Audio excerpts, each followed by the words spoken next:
안녕하세요. 말씀의 검 에스더입니다. 오랫동안 코로나로 인해서 힘겨운 삶이 지속되었습니다.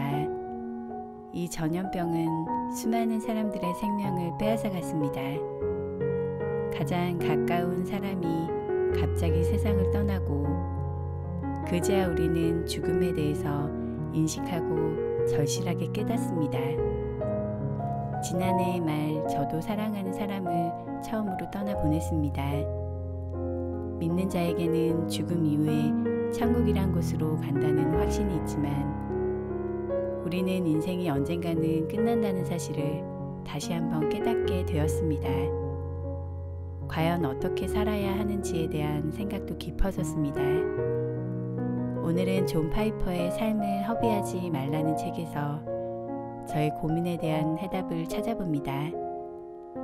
존 파이퍼는 이 책의 서문에서 성경 말씀을 꺼내 들었습니다.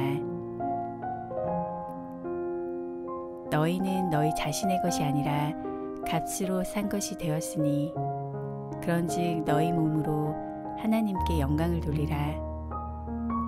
존 파이퍼는 이미 그리스도인이라면 당신은 자신의 소유가 아니다.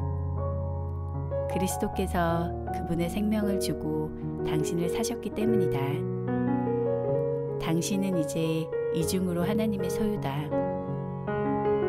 하나님이 당신을 지으셨고 당신을 사셨다라고 했습니다.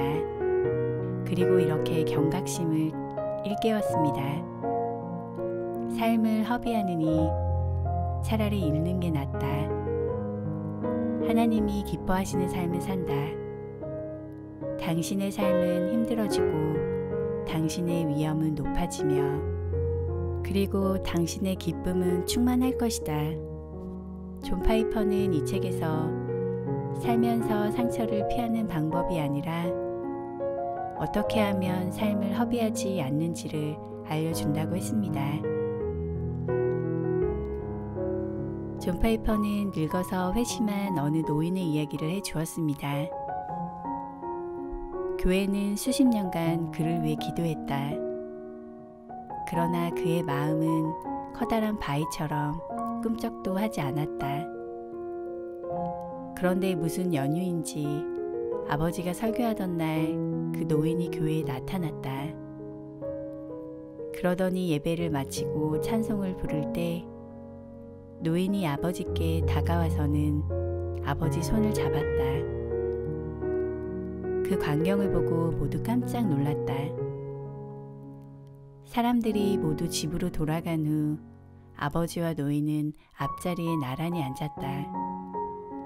하나님은 노인의 마음을 열고 복음을 받아들이게 하셨고 노인은 죄에서 구원받고 영생을 얻었다. 주름진 얼굴에서는 하염없이 눈물이 흘렀다.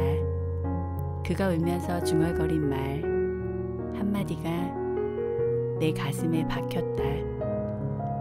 헛살았어요. 여태 헛살았습니다. 인생 헛살았다고 흐느끼는 노인의 이야기가 회심도 못한 채 젊은 나이에 자동차 사고로 목숨을 잃은 수많은 젊은이의 이야기보다 내 가슴에 더 깊이 박혔다. 그 어린 나이의 내게 하나님은 삶을 허비하면 안 된다는 경각심과 열정을 일깨워 주셨다. 내가 늙어 헛살았어, 헛살았다라고 통곡하는 모습은 생각만 해도 무섭고 끔찍했다. 존 파이퍼는 이렇게 말하면서 6살 때부터 8살 때까지 부엌 싱크대 위에 걸린 액자의 글을 읽어주었습니다. 한 번뿐인 인생 곧 지나가리라. 오직 그리스도를 위해 한 일만 영원하리라. 이 글은 저에게도 큰 깨달음을 주었습니다.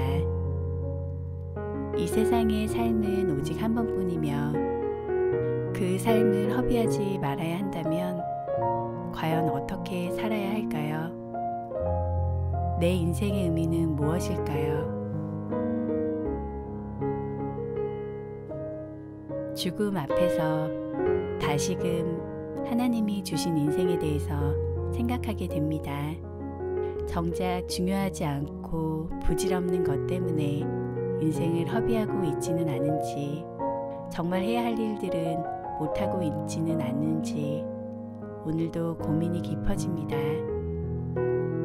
삶이 더 많이 지나가기 전에 해야 할 일을 하기를 소망합니다.